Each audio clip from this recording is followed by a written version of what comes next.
I don't know about you guys, but the term or phrase or three letters of DEI have been in the news, have been in the newspaper, might have been in an Instagram post or two. And I'm not sure I know what it's all about, and I like to learn. Well, hey guys, it's Ashley. And on this episode of Being Our Neighbors, we're going to meet the person that I think can at least help me understand, and maybe you guys too. Her name is Dr. Renee Hayes. Hello. Hey. So who are you and what do you do? And let's get into it. Sweet. So as you said, I'm Dr. Renee Hayes, but Renee is 100% fine. And I am the CEO and owner of Pluralism Solutions, which means I'm basically an independent consultant helping multiple companies with what's going on with DEI and helping them figure out how to hire the best people and keep them longer. So DEI stands for Diversion, Equity, and Inclusion. Diversity, equity, and inclusion. See, I already didn't get it correct, and I'm very glad you're here. Yes. So what is it one more time? Diversity, equity, and inclusion. And why does it matter? It matters so much because if I was to just say it very succinctly, it's really just about fairness and respect. For everybody. Literally everybody on the planet. Everybody. It's not just singling out a single group of people here or there. It is literally involving everybody. Literally involving everybody. It doesn't matter what your demographics are. It doesn't matter what your leanings are. It doesn't matter how you grew up. It doesn't matter what you believe now. DEI really is for you. You sound like that you're putting on an ad for DEI is for you. I can do that. So explain to me then, how does it include an 80-year-old woman who might be of color, a 16-year-old boy that might be white, maybe somebody who's non-binary or trans, and everybody in between? Okay, so let's just take it in the workplace. Okay.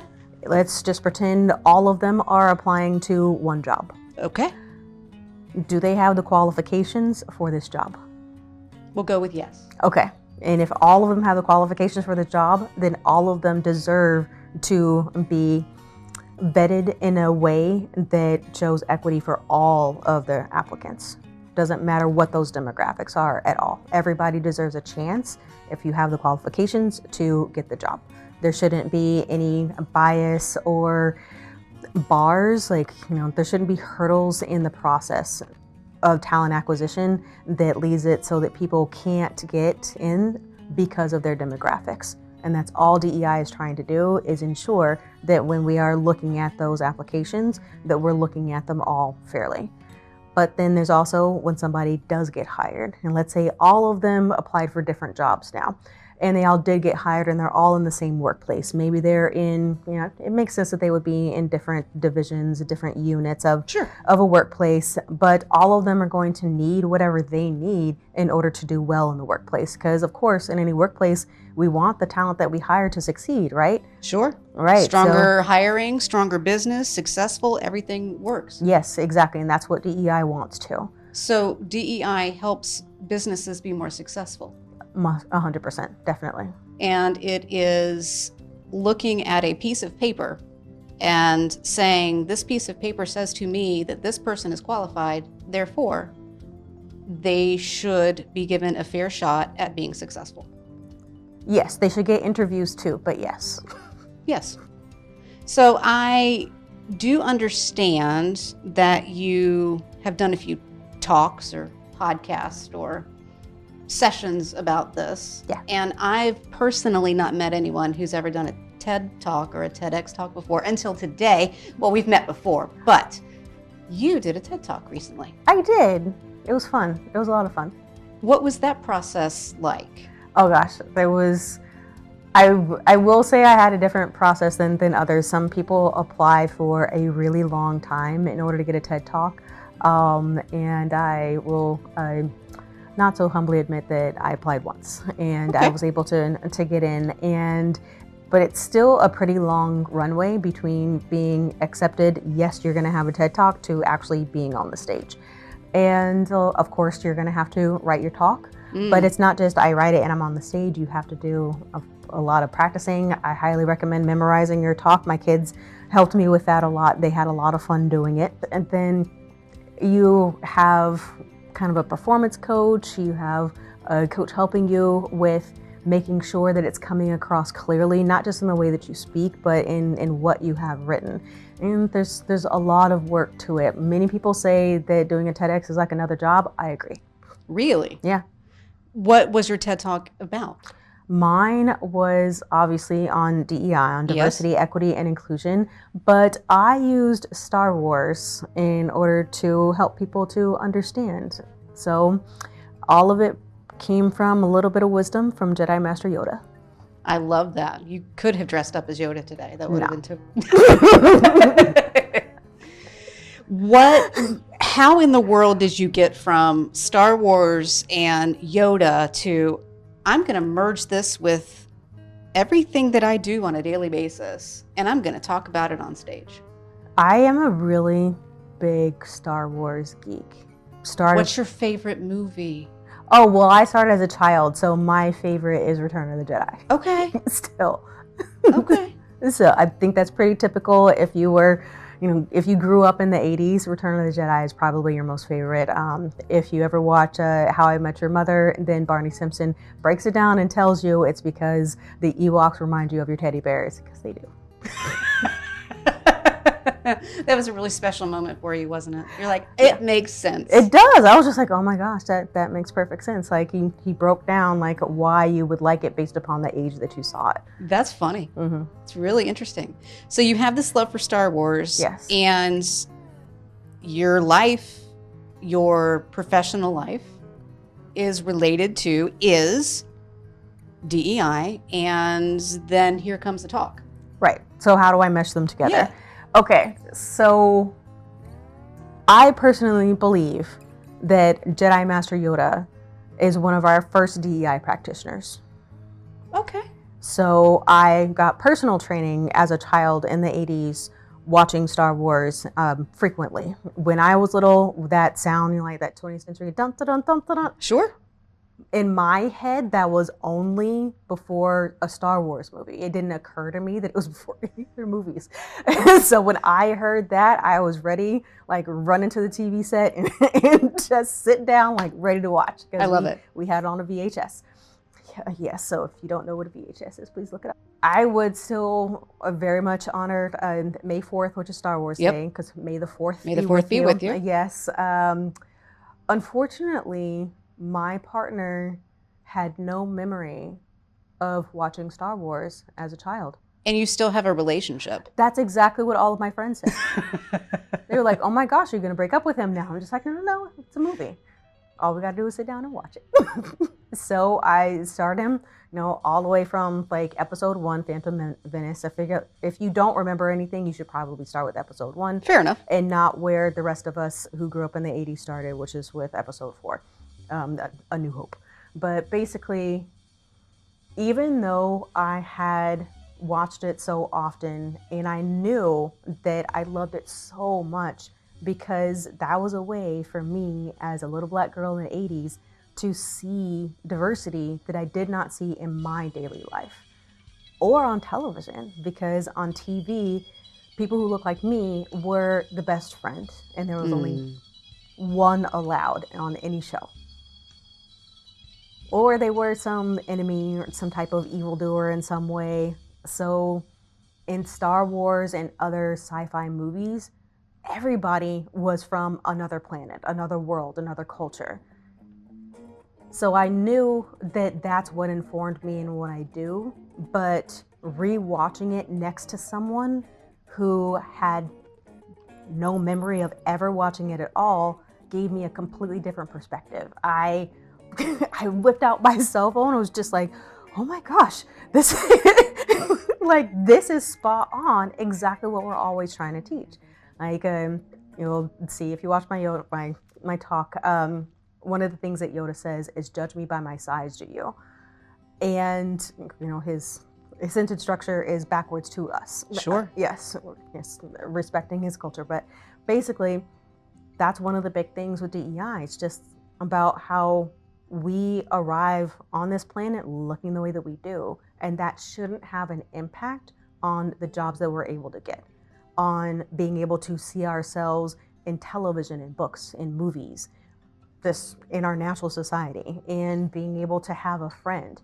The way we look shouldn't have an impact on any of those things, but it does. So if you're a child and your child is of color and you take your child to a store and they want a doll and the doll does not look like them, or Santa Claus might not look like them, that would have an impact.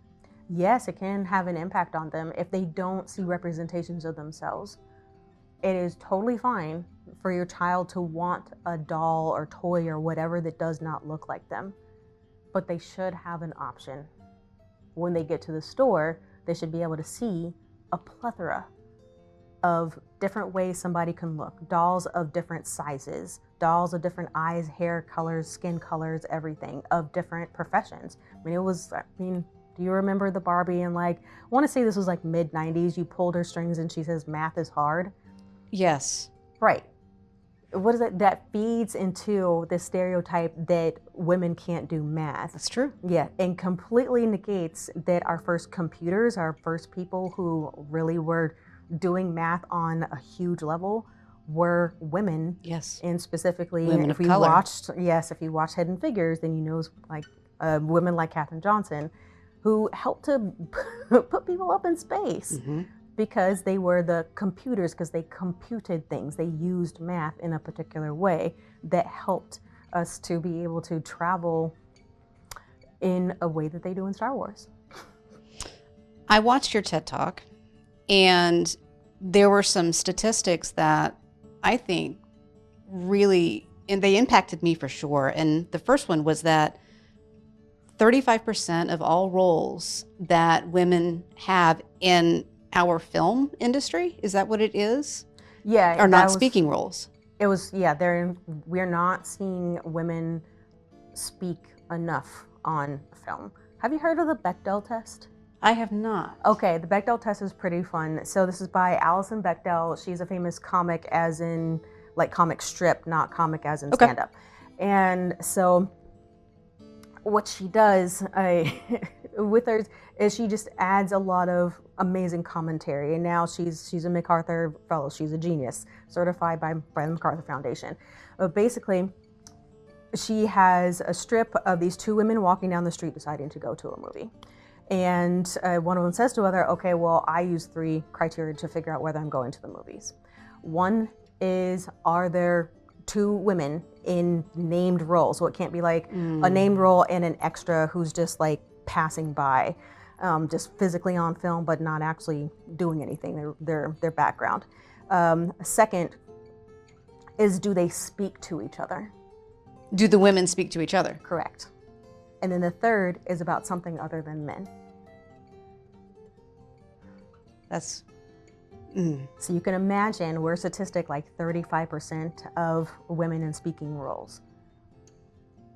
They're not actually speaking. They have a role and they're not speaking on the film. Their role is not to speak. Their role is to just hang out and maybe look pretty. Yeah. A lot to of be times. that Barbie. Yeah. But imagine being that actress on set and there may not be very many other women on set with you. And so once again, just like the doll may not look like you, you also may not be surrounded with folks that are doing the same job as you, that are there like you at all. Right. And that representation matters because we need to be able to see ourselves in those roles. Otherwise, we discount ourselves and think, oh, well, I can't do that. Well, you also said that disability, to see someone of a disability in an advertisement. Yeah, you only see 1% of people in ads have a disability. It's actually the same thing for LGBTQ people outside of Pride Month. Oh, yes. Yes, only 1% of the people in ads. 1%. Yeah. Huh. And so our advertising industry is also not reflecting the diversity of our great nation. And I mean, our nation is getting more diverse. So these low percentages don't make sense for the reality that we're in.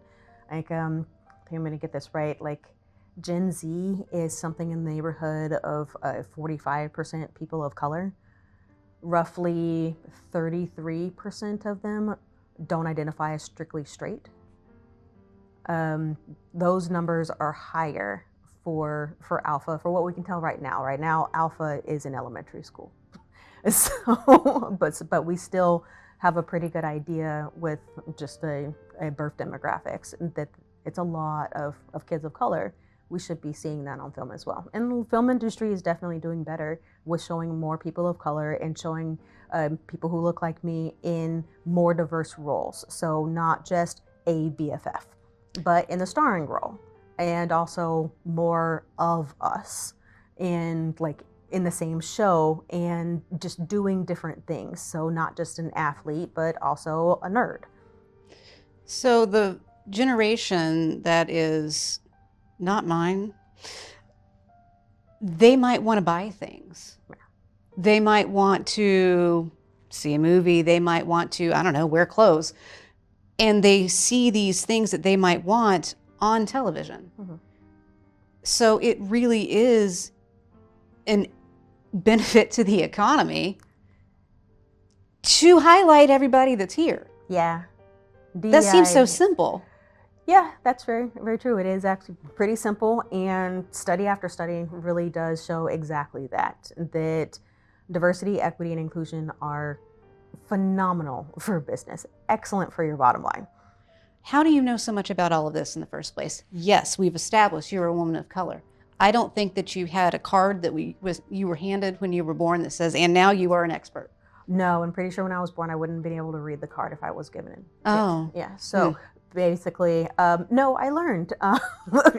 So I do have a PhD in social psychology. Social psychology is focused on the person and the situation, so people and culture, which makes social psychology pretty broad, which means we all have to specialize within. So my area in the field is called stereotyping and prejudice, but it's not fully descriptive of everything that we talk about and think about within it, but it pretty much boils down to diversity, equity, and inclusion. Did you have to specify a certain time period, or because that's very, very broad? It is very broad. You do end up narrowing down more, and it's less about time period and more about the types of interactions or the demographics of people that you might want to study. However, it is also being a consultant, I read a lot of studies that really, really great agencies have come out with to show us what's going on. I mean, of course, you always want to be able to make a business case for why we should do something. It's not just about a moral imperative. But with DEI, it is both. Why do you think that DEI has been put into this box that is such a negative, and we need to get rid of it, because if we do, then there will be fairness? That what you're saying and what this is over here, these it's are like an oxymoron. It absolutely is. Opposites. Yeah. Yes. Yeah, there's a lot of misconception out there.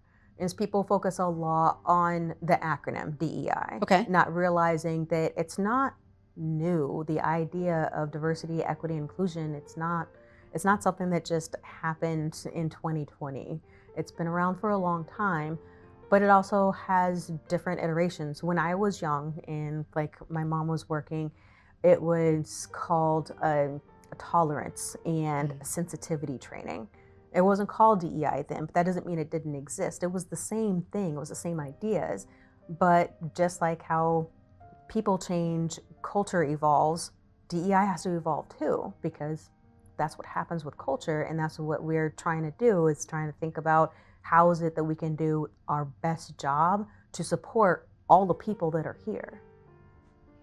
So in a country that says, bring me all of your poor, bring me all of your hungry, everybody Mm-hmm. in a capitalistic society where the bottom line matters, this is something that really is important and is a positive for our culture, for our economy, and just for everyday existence in between all of that. 100%. What are those misconceptions, or how might we be able to change the narrative of those misconceptions? Okay, so let's start with the first part. What are the misconceptions? Sure. And one of the big ones is that DEI is racist. No. DEI is much bigger than race. That's one big misconception, is just focusing solely on race as if demographics aren't much more broad than that. Okay. So yes, DEI is about race, but that doesn't make it against white people or against any other group. DEI is also thinking about people who are of different age ranges. And right now we have, 4 generations in the workplace at the same time? That's a lot. What does this mean for how we mentor? What does this mean for how we engage people? What does this mean for how we attract people to apply for our jobs in the first place? Or being forced into retirement at an older age. That too. Yes. How do we support people? I know one company right now that is thinking about menopause. How is it that we can support our staff, our talent around menopause? Like that. Wow. That's DEI too. DEI is also LGBTQIAP+ groups. What do they need? If that company reaches to multiple states, different states have different laws and requirements around healthcare.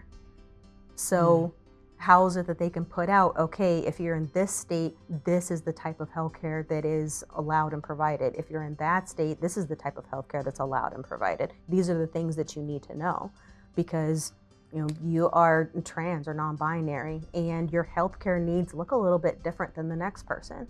So that's DEI too. And there's also, of course, disabilities. Disabilities is very broad.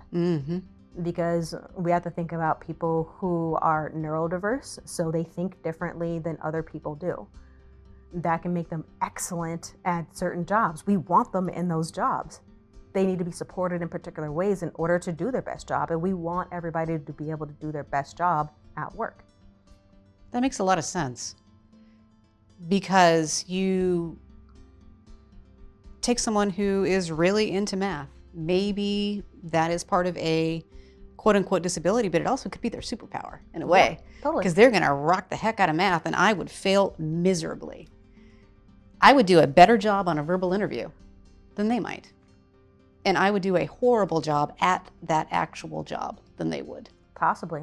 Neurodiverse people. Oh, I can show you. I'm not talking about everybody. I'm just talking about one person. Yes. I can show you my math scores and you would understand. Not good. Not good. Not my thing.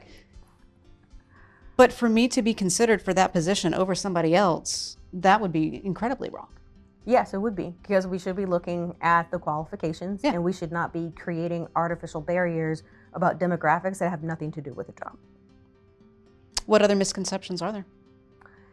Another one is that DEI is focused on hiring. A lot of the examples have to do with hiring. It's not just about hiring, it's about keeping employees.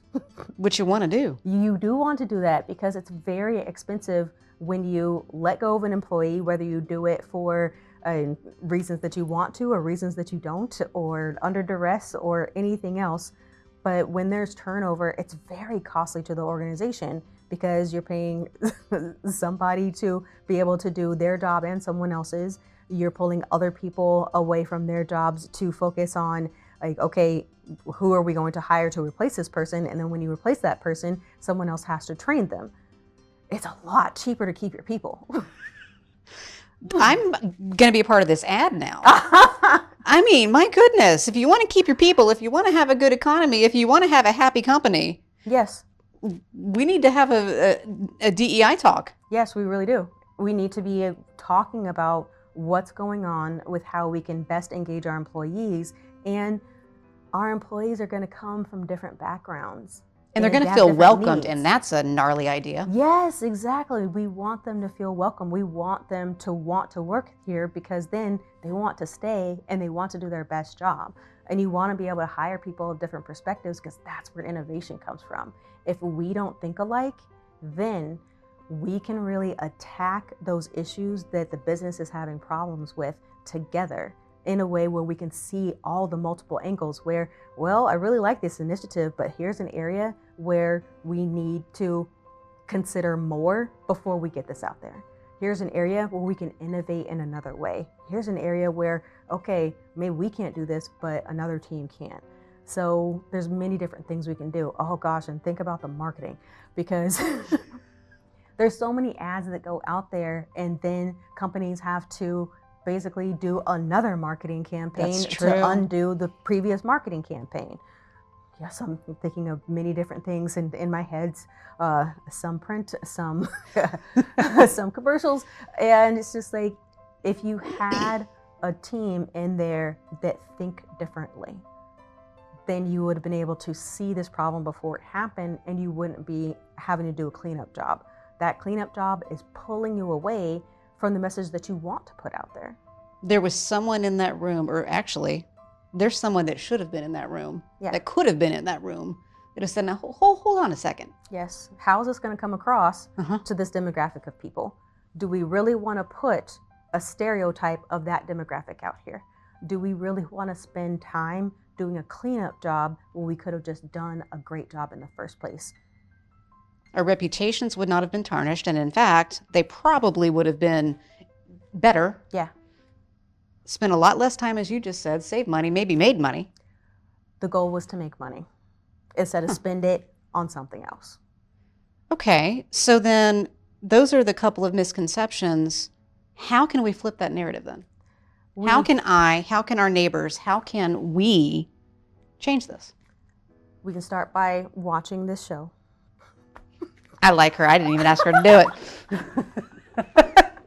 But we're talking about what is DEI, and that's the thing, is that we need to do a better job with hearing something and questioning it. How difficult is it to ask those hard questions then? Is it a space that folks need to have the courage to wade into? We have computers in our pockets now. That's fair. So now we can Google it. So if we hear something and it doesn't sit right with us, please Google it. Try to figure out, okay, well, what is this? What does this stand for? What do each letters of this acronym mean? What does this mean for what I do and what I need to do? As I know, we're both parents. As parents, what we can do is expose our children and ourselves to all of the different cultures that are out there. We're not going to be perfect. I don't expect any of us to be perfect parents. I'm not going to put that on me or anybody else. No. But the way that I do it is I stop and think, okay, what's my kid's bag? What are they really, really into? So my son is a mythology geek. But of course, as soon as I said mythology, you probably had certain mythology in your head, didn't you? I thought about Zeus. Exactly. You're going straight for Greece, going straight for Rome, right? So knowing that that's what's going to be put out there, I try to give them another angle. Okay, let's pull in some Egyptian mythology. Let's pull in some Norse mythology. Let's pull in some folklore from another culture. Anything else. So let me show my kid that what they're looking at and into might look more like them. Might look like anybody. Fair enough. Right. I am not Egyptian. No, but or Norse or Inuit or anything else I have exposed him to, right? I'm also not Greek or Roman Ancestry.com proved that I'm neither. Might be part Viking. That's fun. Me too, actually. Wasn't that the greatest thing? So, but I don't have any like royal thing in there. I was very disappointed. I wanted to have some sort of royalty, but look deeper. You never know. But it's really more. It's not just let me show my kid the things that look like them. Okay. Let me show my kid that there's a rich diversity of culture out here, and it's all valuable. And also, when my kid is too young, my other kid is very clearly straight, but just because he's straight doesn't mean I'm like, okay, fine, let's just show you things that have to do with straight heterosexual people. You are in an environment where there's going to be a plethora of gender identities and sexual orientations. I want you to know more about them and see like all of the people as valuable instead of not knowing and basically bristling or not speaking to them because you're scared of making a mistake or just saying something that really is offensive. Chances are we're going to make a mistake. We're human beings. And it's okay? Yeah, it is okay to make a mistake. Is there a follow-up that needs to happen if that mistake is made? 100%. Yes. We should always apologize to that person. Don't over-apologize because that's just extra emotional labor on the other person. But apologize and tell them, thank you for pointing this out to me. I am so sorry. I did not mean to offend you. And I'm going to learn more. And there's so many different ways to learn more, just presenting that to our kids and to ourselves. I gave the example of my kid and him being a mythology geek. I'm a sucker for historical fiction. That is a lot of the English thrown. That's true. Yes. So I have to hunt and find other eras, other lands that give me that historical fiction, need that I have for my own brain that makes me feel good. So whatever your bag is, try to figure out how that's expressed in another culture and how you can get your hands on that book or that television show or that something. My son used to be super into Power Rangers. I'm like, okay, you like Power Rangers? Here's some Sailor Moon for you. Teams where it's all women, it's basically the same as Power Rangers, which is really Voltron. Just so that we're all clear on that. Try to find other ways to see the same things that you're already interested in anyway. And think about all those different demographics. You're in a podcast? Fine. Go find a podcast that's done by people of a demographic that you're not regularly exposed to. Does it ever get tiring to have to talk about this over and over and over again? Well, and you go home and you're a woman of color and you have kids that are growing up hearing all of this. Yeah. It is my passion, and I can always just say not right now. I can always go and binge watch something else. I can go meditate, get in some self-care. So I just always try to do something to take care of myself. And if I'm not in that headspace to talk about it right then I just give myself that grace to say, let's talk about this instead.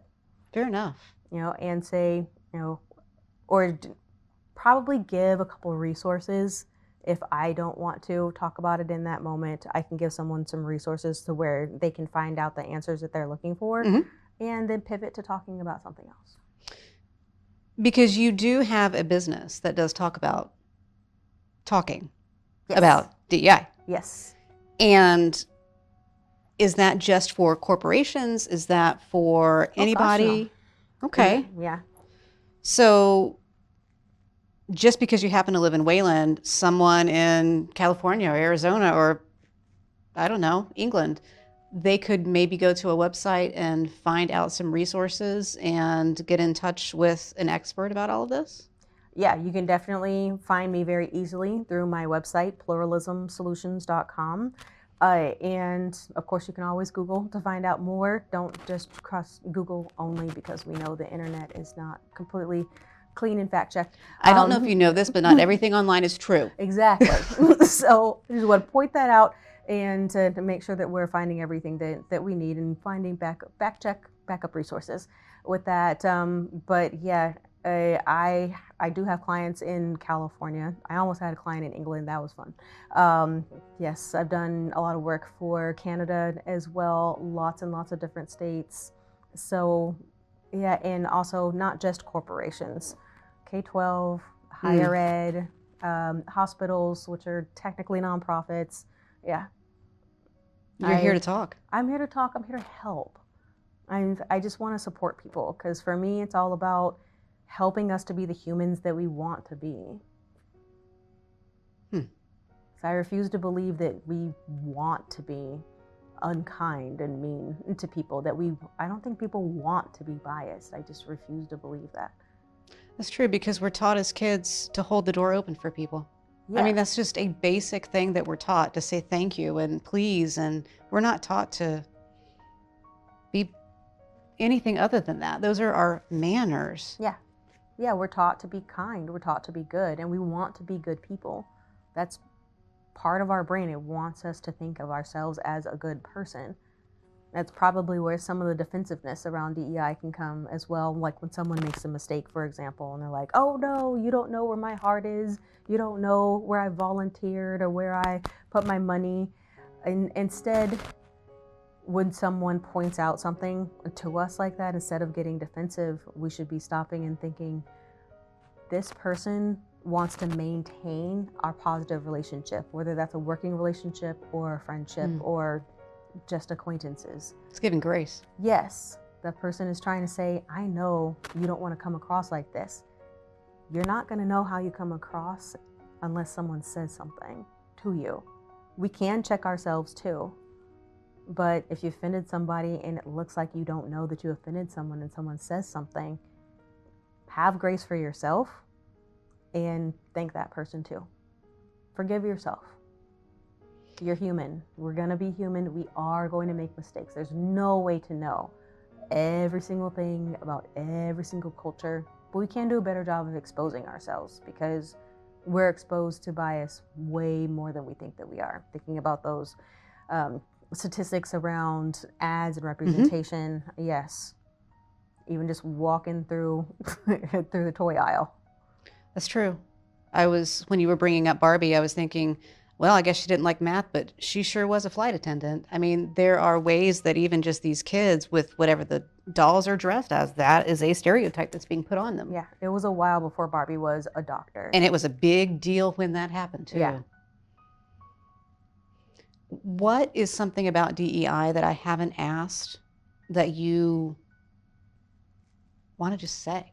Oh, that's a good question. So I feel like we covered a lot of really good areas, but you know what we didn't do yet was very literally break down what's diversity, what's equity, what's inclusion.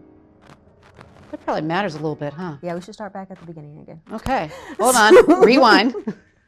So diversity really is just that frequency. It's about the demographics, think about like census type data, although it does go deeper because some census data may not track certain elements, but it's people of different generations, people of different races, ethnicities, different religions, different educational backgrounds, veteran status, so many more, body type. Like diversity can be lots and lots of different things.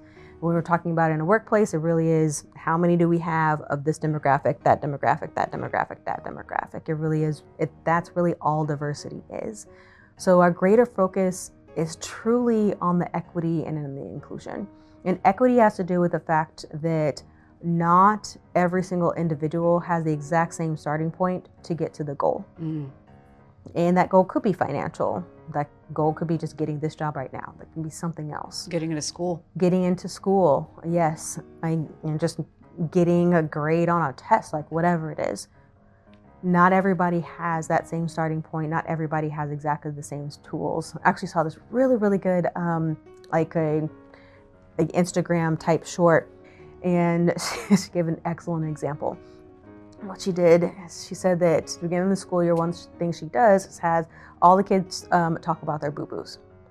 And she says to the kids, okay, raise your hand if you've ever hurt your elbow.